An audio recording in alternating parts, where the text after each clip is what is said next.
અરવલ્લી જિલ્લાના ટાકાટુકા ગામેથી ગાંજાનું વાવેતર ઝડપાયું છે।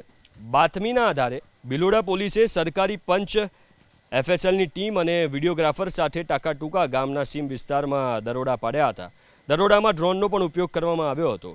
રેડ દરમિયાન એરંડાના પાકની આડમાં છુપાવેલા 33 ગાંજાના છોડ મળી આવ્યા। એફએસએલની ટીમે પ્રાથમિક પરીક્ષણ કરતા તે વનસ્પતિજન્ય ગાંજો હોવાની પુષ્ટિ થઈ હતી। આ છોડનું કુલ વજન 9 કિલો 700 ગ્રામ હતું, જેની બજાર કિંમત આશરે 4.85 લાખ રૂપિયા આંકવામાં આવી રહી છે।